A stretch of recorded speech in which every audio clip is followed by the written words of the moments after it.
Hello my beautiful viewers, अस्सलाम वालेकुम, नमस्ते, सत श्री अकाल, खुशामदीद। आप सभी का चैनल पर बहुत स्वागत है। जैसे कि आप देख रहे हैं, काफी टाइम बाद मैं खुद भी अपने चैनल पर वीडियो लेकर आई हूं और अब मेरे साथ इतने वक्त के बाद आए हैं डॉक्टर अभिषेक मिश्रा। बहुत बहुत स्वागत है सर आपका। आपने वक्त दिया और आज इतने लंबे वक्त के बाद आप मेरे साथ फिर से दोबारा जुड़े हैं। Thank you so much. कैसे हैं? धन्यवाद यास्मीन जी, आपको सलाम, नमस्ते, आदाब। सबसे पहले तो आपका चैनल और मेरे चैनल में कोई अंतर नहीं है, और जब आप बोलेंगी तब हम आएंगे। आप हमारे परिवार का एक हिस्सा हैं, और मेरे लिए भी सौभाग्य की बात है कि आपने मुझे आज निमंत्रण दिया कि आपके साथ कुछ वार्तालाप हो। And I am all up for it. I am looking forward to have a very meaningful, constructive and positive discussion. Thank you so much sir. और मेरे लिए भी बहुत सौभाग्य की बात है कि इतने लंबे वक्त बाद आपने वक्त दिया है। और चलिए, खैर कमेंट पे किसी और दिन बात कर लेंगे, क्योंकि आपसे मुतालिक बहुत सारे कमेंट आते थे और मैंने शिकायत भी की थी आपसे, लेकिन वो हम किसी और दिन बात करेंगे। आज उसके बरक्स एक बहुत इंपॉर्टेंट टॉपिक पर हम बात करने जा रहे हैं। इलेक्शन 2024 का इलेक्शन न कि केवल भारत में इलेक्शन का वर्ष है, बल्कि बहुत सारे मुल्कों में इस बार इलेक्शन हो रहे हैं और उनसे जुड़ी हुई ही गतिविधियां, विवादास्पद टिप्पणियां, ये तमाम चीजें हम देख रहे हैं। लेकिन हम बात करेंगे भारत की। भारत के इलेक्शन से संबंधित अभी तक मैंने कोई वीडियो नहीं की है, क्योंकि मैं, और जहां तक मैं समझती हूँ कि अभिषेक सर भी ये समझते हैं कि लोगों की पर्सनल ओपिनियन होती है, लोगों का अपना खुद का मत होना चाहिए, किसी के बनाने से वो सोच नहीं होनी चाहिए कि आपको किसको वोट देना है। लेकिन अगर यही इलेक्शन आप के सामने उन तमाम अहम मुद्दों से भटककर आतंकवादी एक आतंकवादी को क्लीन चिट देने वाले बयान देने लगे, या फिर अपने पॉलिटिकल इंटरेस्ट, किसी भी पॉलिटिकल पार्टी के अपने खुद के पॉलिटिकल इंटरेस्ट इतने हाई हो जाएं कि वहां पर आतंकवादी अजमल कसाब के बारे में बात होने लगे, फवाद चौधरी जैसे पाकिस्तानी पूर्व मंत्री जो हैं वो भारत के ऊपर टिप्पणी करने लगे, भारत के इलेक्शन में इंटरेस्ट लेने लगे। तो इस सब को आप कैसे देखते हैं सर? कि इस साइकोलॉजी को हमें समझाइए कि जो पॉलिटिकल पार्टीज होती हैं, जो मिनिस्टर्स होते हैं, वो इस तरह के विवादास्पद बयान दे रहे हैं जो कि अहम मुद्दों से भटककर एक अलग लेवल पर जाते चले जाते हैं। जैसे अजमल कसाब का मैंने जिक्र किया, फवाद चौधरी का जिक्र किया, भारत के इलेक्शन में उनकी एंट्री हो चुकी है। तो किस तरह से ये मुतासिर करते हैं एक बहुत बड़ी आवाम को? और इलेक्शन के संबंध में आप इस पे क्या राय रखते हैं? जी। देखिए, जो डेमोक्रेसी है, जो डेमोक्रेसी का जो स्ट्रक्चरल अपरेटस है ट्रांसफर ऑफ पावर का, वो ये है कि except violence there is no rule. कोई रूल नहीं है। अब ये इलेक्शन कमीशन का कुछ कोड ऑफ कंडक्ट है तो उसको छोड़ दें, otherwise there is no rule कि आपके पास सारे हथियार हैं आपके तर्कश में चलाने वाले, आप उनको चलाइए, क्योंकि अल्टीमेटली डेमोक्रेसी का मतलब होता है विल ऑफ द पीपल। अगर आपकी कॉन्स्टिट्यूएंसी ये सुनना चाहती है कि कसाब इंडिया ने करवाया था, हिंदुओं ने करवाया था, यहाँ की देन है, आरएसएस ने करवाया था, और आपको पता है कि ये बोल करके वो लोग आपको वोट देंगे, तो आप उनको कैटर करते हो। तो और समाज में हर तरीके की विचारधारा होगी। दुनिया का कोई ये समाज सोच ले कि हमारी आइडियोलॉजी या हमारी अंडरस्टैंडिंग वो 100% लोगों में चली जाएगी, ऐसा असंभव है। ये नेचुरल लॉ के ही अगेंस्ट में है। तो ये जो इस तरीके के बयान होते हैं, मैं इनको कोई बहुत सीरियस नहीं लेता।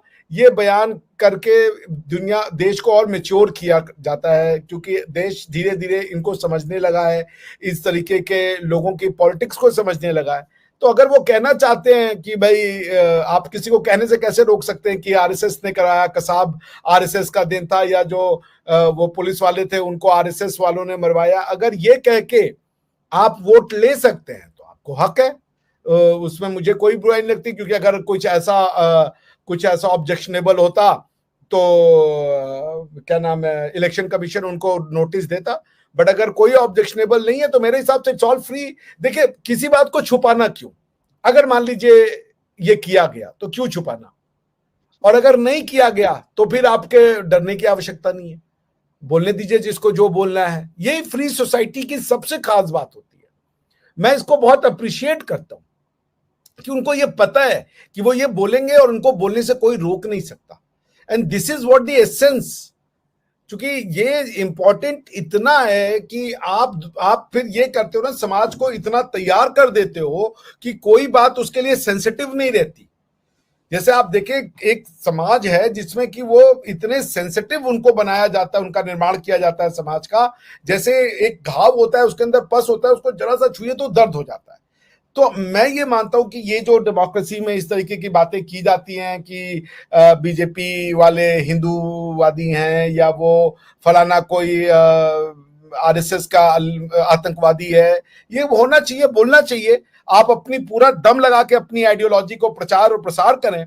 अल्टीमेटली किसी भी, चाहे वैदिक आइडियोलॉजी हो, चाहे डेमोक्रेटिक आइडियोलॉजी हो, चाहे वो रिलीजियस आइडियोलॉजी हो, उसको प्रचार प्रसार करने का तरीका क्या है? लोगों से बात करना, क्योंकि लोग ही उसके फाइनल वाहक होंगे। They are the last carrier of your ideology. अगर उनको आपकी आइडियोलॉजी समझ में आई तो आप वो आपकी आइडियोलॉजी को ही फॉलो करेंगे। तो आप वेद लिखने से कोई वैदिक नहीं हो जाएगा, कुरान लिखने से कोई कुरानिक नहीं हो जाएगा। जब तक उसको फॉलोअर जब तक विश्वास नहीं करेंगे उसमें, तब तक उन किताबों की कोई बहुत ज्यादा महत्ता नहीं रहती। इसलिए फॉलोअर्स बनाने का खेल है डेमोक्रेसी में। आप बनाइए, आपको हक है, इसको लेके बहुत ज्यादा सेंसिटिव नहीं होना चाहिए, बल्कि it's a good thing. You should develop a thick skin. मुझे पता नहीं कौन जयचंद कह रहा है, कोई क्या कह रहा है, आलू की दुकान, बोरी की दुकान, तो इट्स ऑल वेलकम।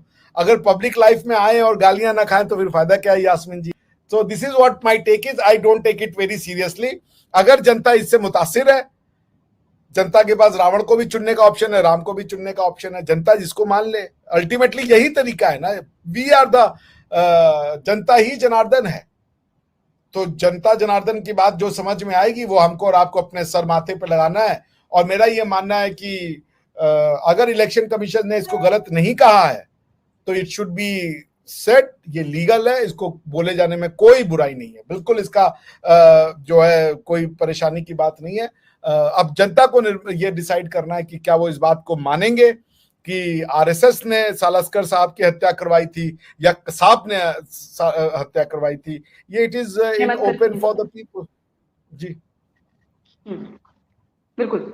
लेकिन सबसे बड़ा सवाल सर, बहुत अच्छी आपने एक्सप्लेनेशन दी इस चीज़ों की कि एक्चुअली ये सब कुछ जो है, अंतिम जो फैसला होना चाहिए वो जनता का ही होना चाहिए। और हमारे देश में और पाकिस्तान में यही फ़र्क है कि वहाँ सिलेक्शन होता है। वहाँ पर जिस तरह से हमने देखा अभी इलेक्शन में भी, और उसके बावजूद भी वहाँ का जो सारा मीडिया है, वहाँ के मिनिस्टर जो है वो भारत के इलेक्शन पर टिप्पणी कर रहे हैं। लेकिन भारत में इलेक्शन होता है, लोगों की अपनी राय होती है, उसमें शिकायतें होती हैं, उसमें विवादास्पद टिप्पणियां भी हम देख रहे हैं।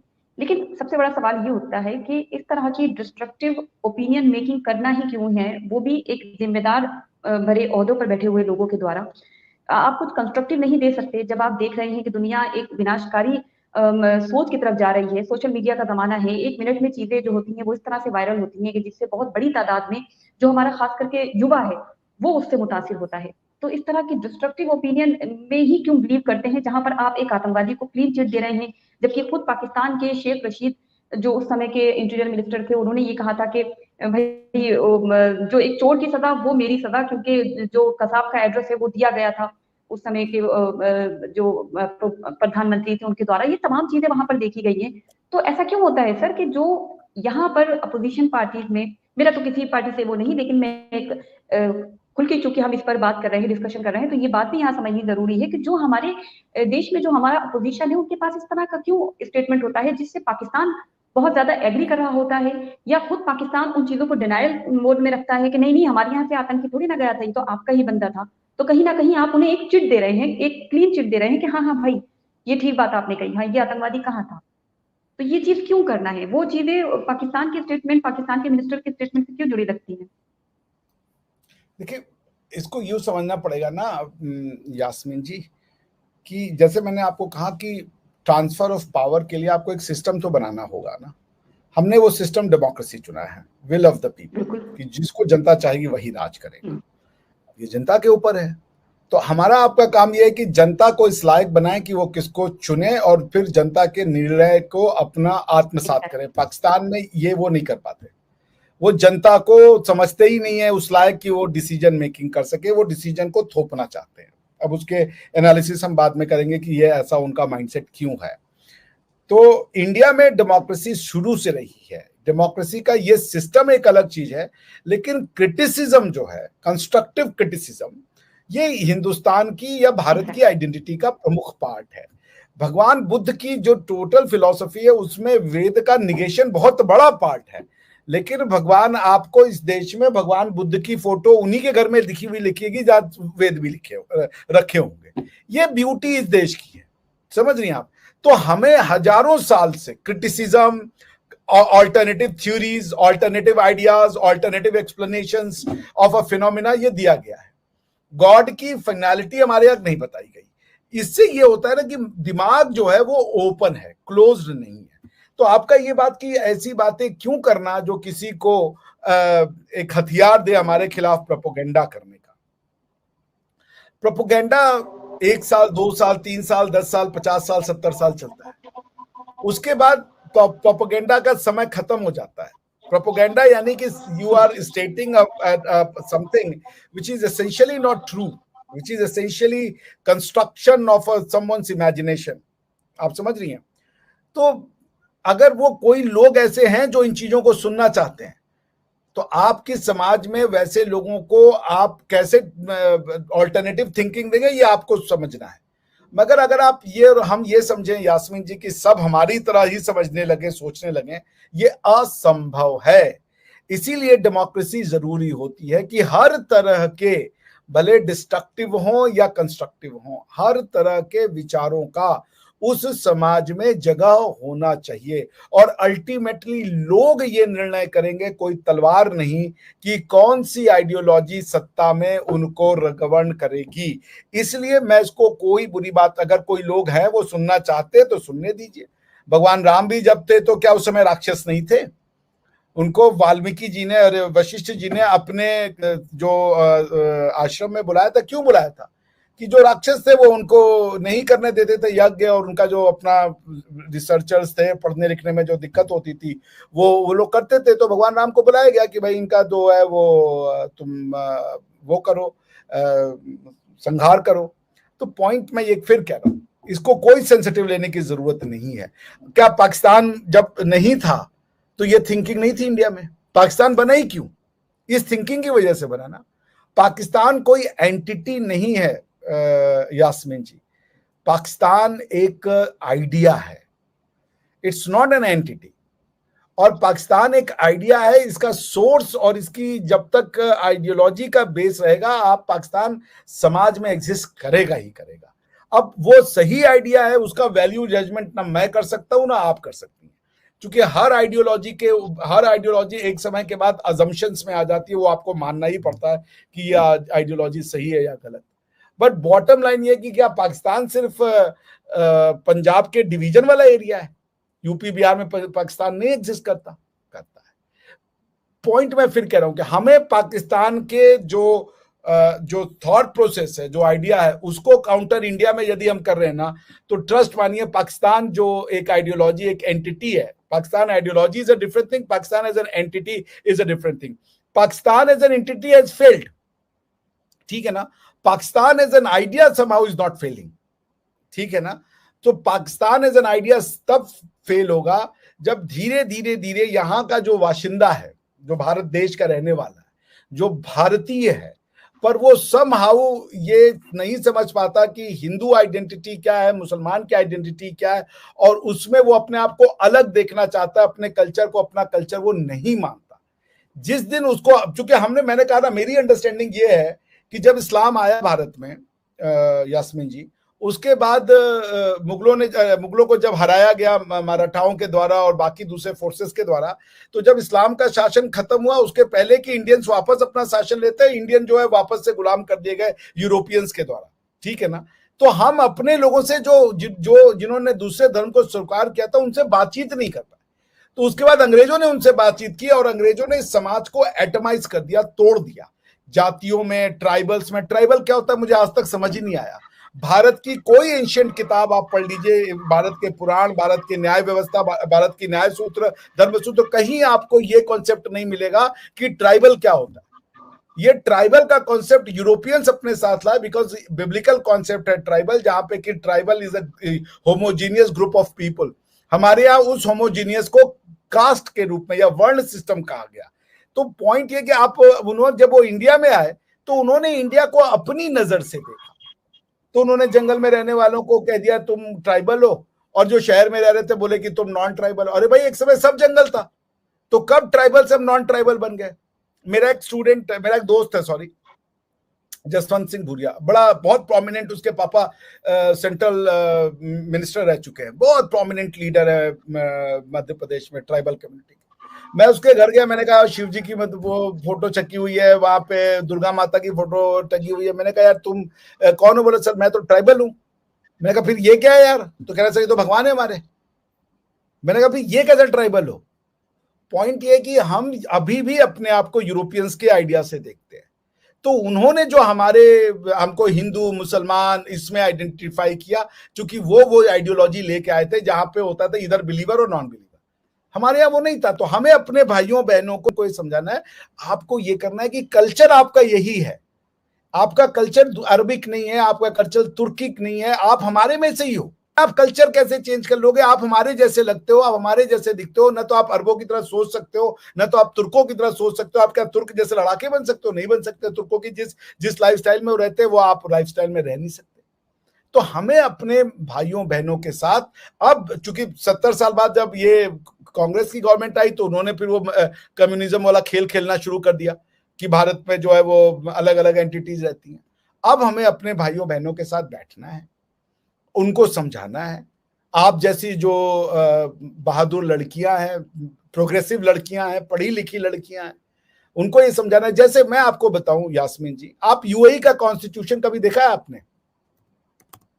यूएई का कॉन्स्टिट्यूशन कभी आपको वक्त पड़े तो जरूर मतलब अगर आपको कभी मिले तो आप जरूर पढ़िएगा। मैं आपके लिए ना वो निकाल के आपको दिखा देता हूं ताकि आप उसको अपने दर्शकों तक पहुंचाएं।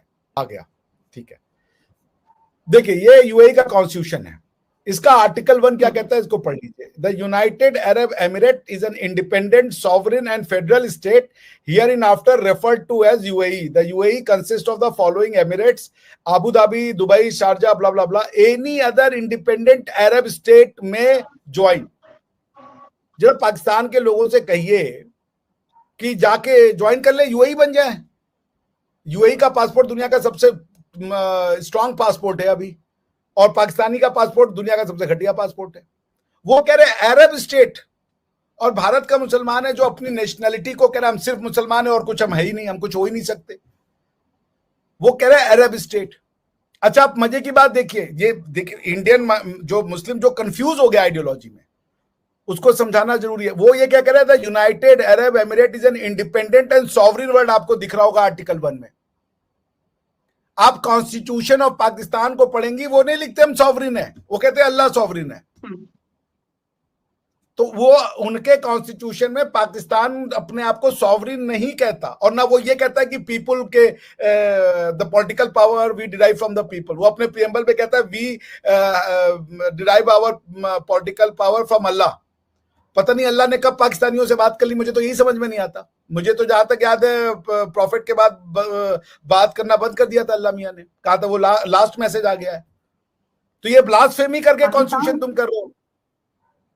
पाकिस्तान के दोगलापन की तो सर क्या ही मिसालें दें। पाकिस्तान का मैं ये भी आपसे पूछना चाह रही थी, जैसे हम देख रहे हैं फवाद चौधरी ने जो स्टेटमेंट वो दे रहे हैं और जो इंटरेस्ट दिखा रहे हैं, और खुद को जितना मैं देख रही हूँ और आप भी समझ रहे होंगे, जितना लग रहा है कि वो खुद को रीलॉन्च करने की जो तैयारियों में लगे हुए हैं, पॉडकास्ट कर रहे हैं, टीवी शोज पर आ रहे हैं, और भारत के इलेक्शन के बारे में कंटिन्यू वो बात कर रहे हैं। तो इसको आप किस तरह देखते हैं? उनको इतना इंटरेस्ट भारत के इलेक्शन में क्यों होता है? वो कभी भारत की तारीफें करने लगते हैं, कभी वो भारत की अपोजिशन पार्टी के ऐसे लगते हैं कि नहीं, वो पाकिस्तान के नहीं बल्कि भारत के ही एक मिनिस्टर हैं जो इस तरह से खुलकर बयानबाजी कर रहे हैं, जिनके खुद के मुल्क में इलेक्शन किस तरह से होते हैं सारी दुनिया जानती है।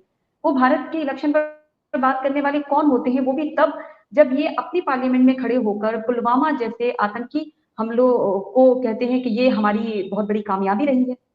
तो इसको आप कैसे देखते हैं? ये किस तरह का इन लोगों का चल रहा है कि अपने आप को लॉन्च करना हो या अपने आप को री-लॉन्च करना है, तो ठीक है चलिए भारत ले आते हैं, हिंदू मुसलमान ले आते हैं, भारत पाकिस्तान ले आते हैं। जी। पाकिस्तान कोई एक ओरिजिनल या ऑर्गेनिक आइडेंटिटी तो नहीं है ना, पाकिस्तानी माने या ना माने, वो सारी जिंदगी उनको यही प्रूव करना होगा कि हम भारत से अलग हो गए, अच्छा हुआ। और यही वही पाकिस्तान का डेफिनेशन है। You ask them define Pakistan, मुझे आपको मैं बता रहा हूं, मैं वहां के इंटेलिजेंट लोगों से भी बात करें तो भी वो डिफाइन नहीं कर सकते।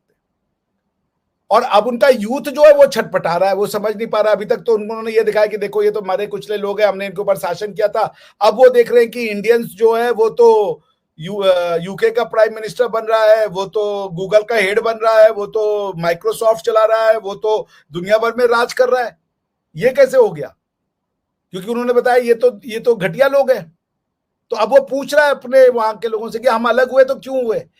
पाकिस्तान की कोई भी आइडेंटिटी अपनी नहीं हो सकती।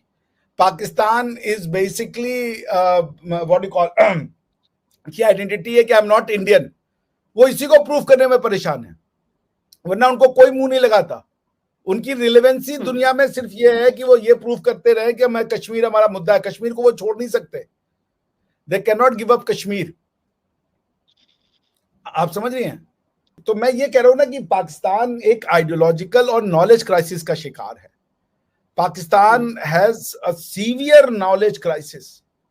वो बेसिक बात को नहीं समझ पा रहे। जो मैंने आपको यूएई का कॉन्स्टिट्यूशन बता दिया, यूएई का कॉन्स्टिट्यूशन ये नहीं कहता कि हमको ये अरब पे शासन करने का अधिकार अल्लाह ने दिया है। वो नॉर्मल जो कॉन्स्टिट्यूशन होता है, कॉन्स्टिट्यूशन बनता कब है?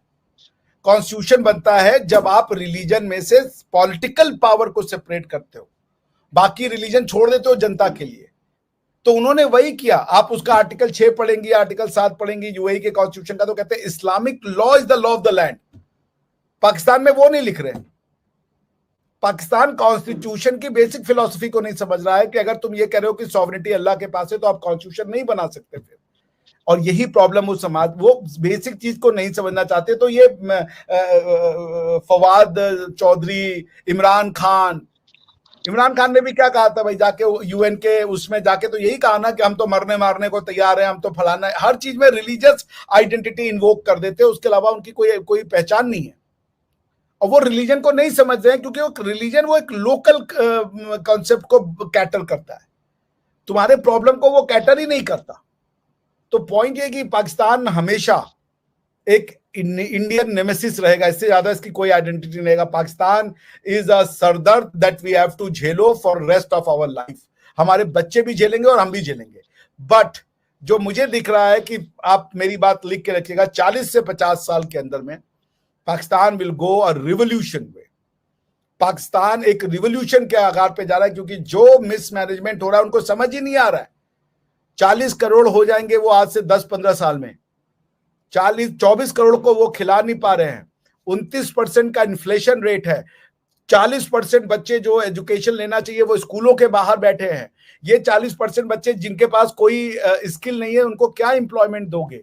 उनको कहां से खाने खिलाने के लिए तुम्हारे पास इकोनॉमिक एबिलिटी आएगी? तुम्हारा जो तुमने धरती का जो टुकड़ा तुम्हें मिला हुआ है वो इतना ज्यादा कैपेबल नहीं है कि 40 करोड़ लोगों के मुंह में वो खाना डाल सके।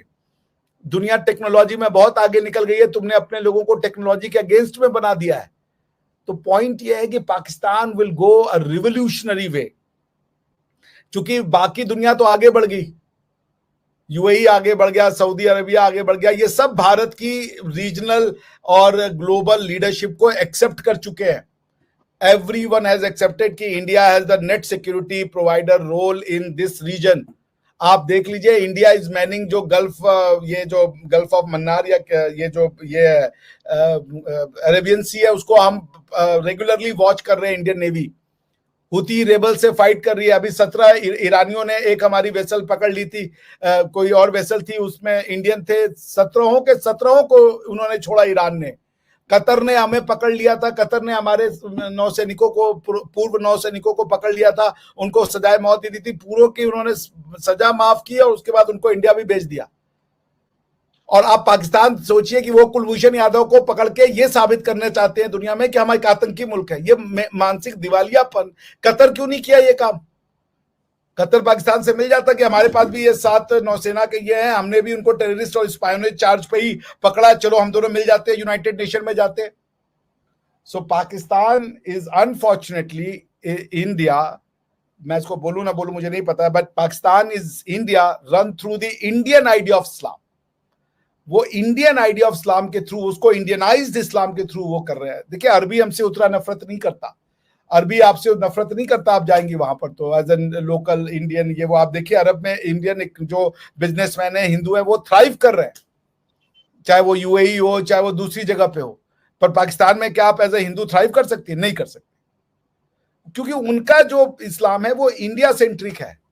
वो उसको यूज करते हैं इंडिया को तबाह बर्बाद करने के लिए, उनको बाकियों से कोई मतलब नहीं है। वो कहते हैं हमारे पास इस्लामिक बम है, तो भाई इजराइल ने क्या कर दिया पैलेस्टाइन में, क्यों नहीं तुम कूद पड़ रहे हो? तो दे हैव ऑल गॉन, जिसे कीजिए जो बेसिक कॉन्सेप्ट है वो नहीं समझते। अगर वो बेसिक कॉन्सेप्ट जैसे कॉन्स्टिट्यूशन क्या होता है, सेक्युलराइजेशन क्या होता है, रिलीजन क्या होता है, नेशन क्या होता है, कल्चर क्या होता है, ये समझ ले, आधी से ज्यादा समस्या सॉल्व हो जाएगी। शादियों में हाथों में मेहंदी भी होनी है, शादियों में हल्दी भी लगवानी है, मगर हम इंडियन नहीं है, हम हिंदू नहीं है।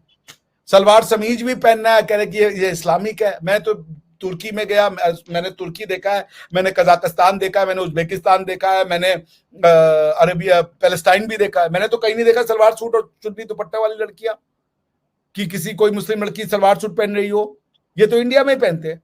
ये गलत है, ये diagnosis. They are not in all into identity crisis, they are into knowledge crisis. वो नॉलेज ही नहीं समझ पा रहे हैं, एक बेसिक सी बात कही जा रही है वो समझ नहीं पा रहे हैं। It's a knowledge crisis. Identity crisis हम सबको है। मैं प्रोफेसर हूं कि मैं लॉयर हूं, मुझे आज तक नहीं पता। मैं एक अच्छा बेटा बना या नहीं बना, मुझे नहीं पता। मैं गोवन हूं कि मैं उत्तर प्रदेशी हूं, मुझे नहीं पता। हम सब में कोई ना कोई क्राइसिस होती है आइडेंटिटी को लेकर के। बट नॉलेज क्राइसिस के हमें करना, अगर मैं प्रोफेसर हूं तो प्रोफेसर का रोल मैं कर रहा हूं, मुझे पता है ये रोल है, ये करना है। मैं प्रोफेसर को और लॉयर के रोल को मिक्स नहीं करता। So these people are in serious knowledge crisis. They are unable to understand basic concept and they are in denial of that. So it's a knowledge crisis. Identity crisis is a part of everyone's life. जी, ये बहुत अच्छा आपने कहा। Identity crisis एक हमेशा से एक term use किया जाता था, क्योंकि इन लोगों का यही था कि कभी टर्की ड्रामे देखे तो टर्किश हो गए, वेस्ट कल्चर देखा तो उसे फॉलो करने लगे, और अरबी देखा तो अरबी हो गए। तो ये आपने बहुत अच्छा कहा कि एक्चुअली ये लोग नॉलेज क्राइसिस में हैं।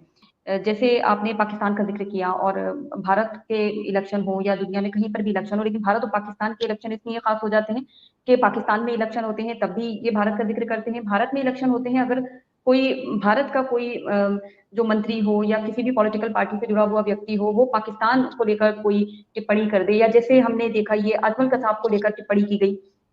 अजमल कसाब के बारे में जो टिप्पणी नहीं बल्कि जिस तरह का ये बयान आया सामने कि महाराष्ट्र में जो नेता है उन्होंने कहा कि 2008 में हुए मुंबई हमले के दौरान राज्य के एटीएस, सुनिएगा उनके लफ्ज क्या है, राज्य के एटीएस प्रमुख हेमंत करकरे को आतंकी अजमल कसाब ने नहीं मारा था, बल्कि आरएसएस से जुड़े हुए एक पुलिस वाले ने मारा था। इन्होंने तो ये स्टेटमेंट दे दिया, इलेक्शन के दौरान दे दिया, जो कि मैं आपसे डिस्ट्रक्टिव और कंस्ट्रक्टिव ओपिनियन की बात कर रही हूँ। इलेक्शन के दौरान ये कितना बड़ा ब्लंडर कर देते हैं, जिसका सालों एग्जाम्पल देके पाकिस्तान जो है वो अपने आप को सही साबित करता रहता है। जो कि हमने पूर्व हमारे गवर्नर जो है सत्यपाल मलिक साहब, उनका भी हमने देखा था, जो एक एक सिक्योरिटी लैप्स की बात कर रहे थे, लेकिन उसको पाकिस्तान हमेशा तोड़ मरोड़ के आज भी यही कहता है कि नहीं पुलवामा हमने नहीं किया था। लेकिन वहीं फवाद चौधरी जैसे जो इनके लोग हैं वो कहते हैं कि हाँ हमारी कामयाबी थी।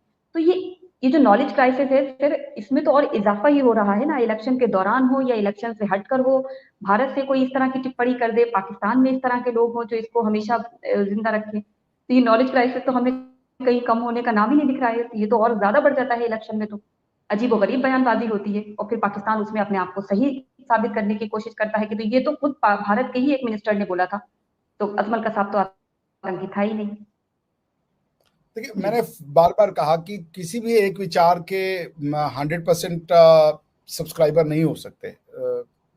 तो भारत में पाकिस्तान की थॉट प्रोसेस वाले लोग रहेंगे और वो हमारा पार्ट है, हमें एक्सेप्ट करना है उनको, ठीक है ना। सो नथिंग अगेंस्ट देम, वो बोल रहे हैं बोलने दीजिए। आप कोई साधन, आप जो भी कर सकते हैं कॉन्स्टिट्यूशनली कर सकते हैं। और अगर इलेक्शन कमीशन को लगता है कि ये freedom of speech and expression का पार्ट है तो मैं इसका सम्मान करता हूं।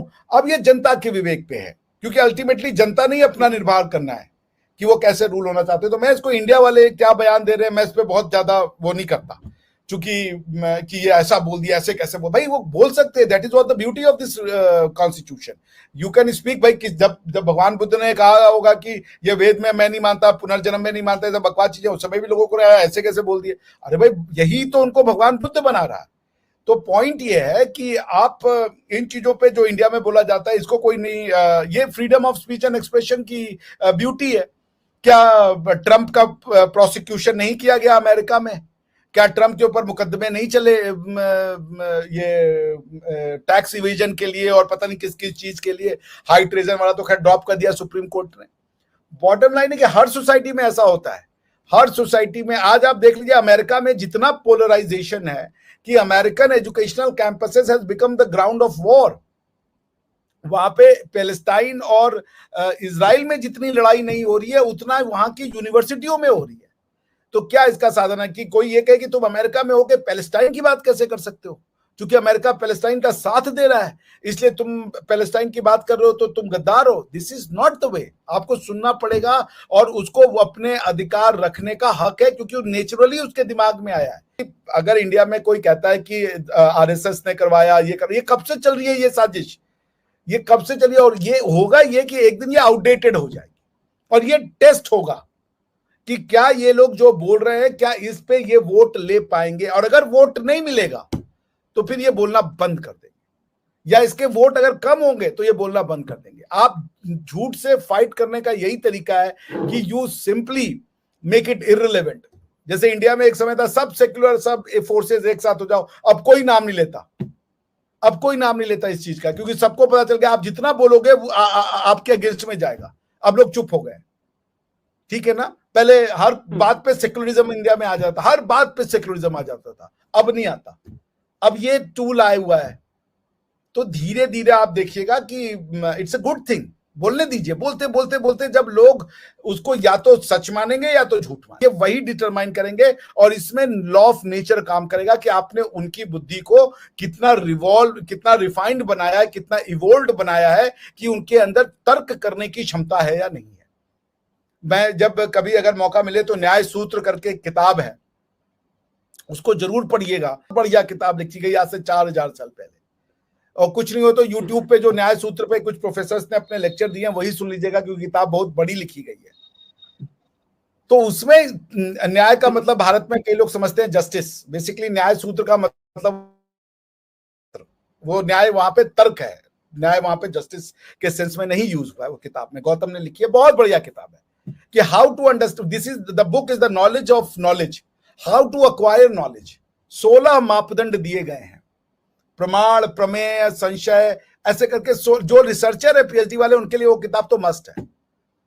तो भारत को यह दिखाना है कि आप गौतम वाले थ्रू से नॉलेज को एक्सेप्ट करोगे, कि आप में इतनी समझता है कि कोई आके कह दे कि अभिषेक मिश्रा तो फलाना है, मोदी फलाना है, और आप उसको मान लोगे, या आप तर्कशीलता से बात करोगे, या आप तर्क पे जवाब मांगोगे। वरना आप किसी को गॉसिप करने से कैसे रोक सकती है? आज आप किसी को कहोगे कि तुम ये मत बोलो कि अजमल कसाब यहां आया था, ये गलत है, आप उसके ऊपर डिफेमेशन का मुकदमा करते, वो एक अलग बात है। लेकिन पॉइंट है कि अगर वो बोलना चाह रहे हैं तो बोलने दीजिए। मोदी भी तो बुचर ऑफ गुजरात लोगों ने उनको प्रचारित कर दिया था, मोदी बन गए प्राइम मिनिस्टर। जितना अपने मोदी को बुचर ऑफ गुजरात और दंगे और ये और वो उठाया, आदमी उतना ही उठता चला गया।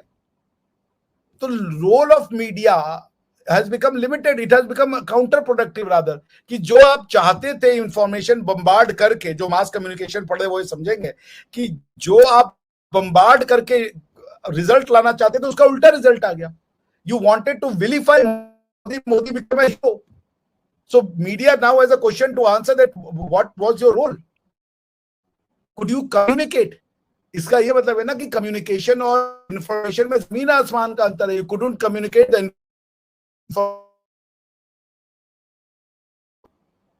आप समझ रही हैं। मैं जर्मनी में था, यास्मीन जी मेरी बहुत अच्छी फ्रेंड है, दौड़ती नाम है उसका, बहुत अच्छी फ्रेंड, हमेशा मेरे घर आ जाती थी, चलो अभिषेक खाना खाने, यहाँ चलो, गाड़ी कार लेके आ गई, चलो डेनमार्क चलते, हम बाई कार डेनमार्क फिनलैंड उसकी कार से घूमने गए।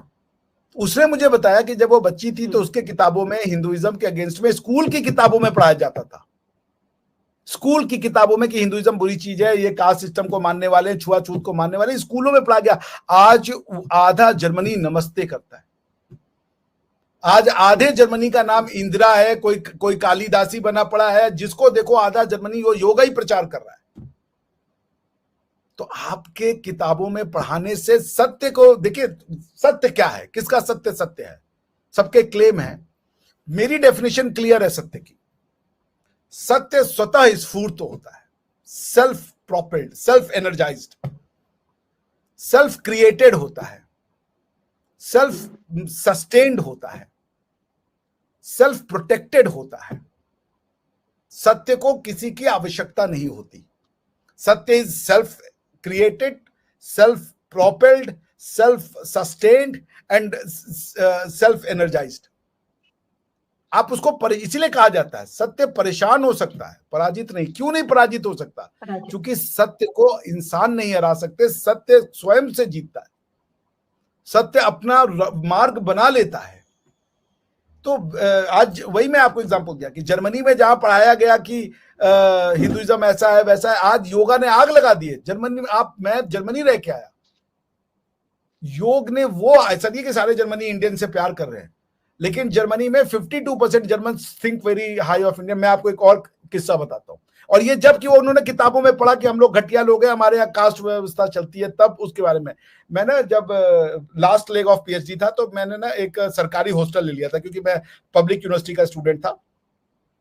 तो होली दीपावली का समय था, तो जो उसका वो था वार्डन, उसका नाम था माइकल मंके। तो मेरी एक चाइनीज फ्रेंड थी, उसको मंकी कहती थी, Michael monkey has called us. तो माइकल ने एक मेल भेजा सबको, उसने कहा happy Deepavali to all of you, may Maa Lakshmi give you lot of wealth and all that. उसने कहा I know this specially about Indians that this days you clean your rooms and houses, so time has come that please clean your rooms and all that, and then you know उसने फिर पूरा दीपावली का वो सब बना बुनू के वो mail लंबा सा करके भेजा था। I was astonished।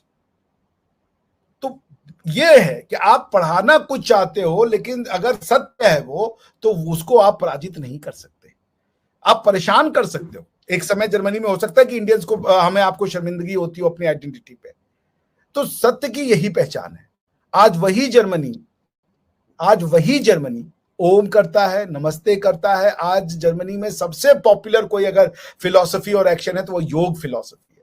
मेरे प्रोफेसर ने, जो one of the finest professor in the world है लॉ और फिलॉसफी में, उन्होंने कहा कि Abhishek, the alternative philosophy we got is from India. हर जर्मन की यूनिवर्सिटी में एक डिपार्टमेंट चलता है, उसका नाम है इंडोलॉजी। दे लर्न इंडोलॉजी, हमसे ज्यादा और आपसे ज्यादा वो इंडोलॉजी सीख रहे हैं।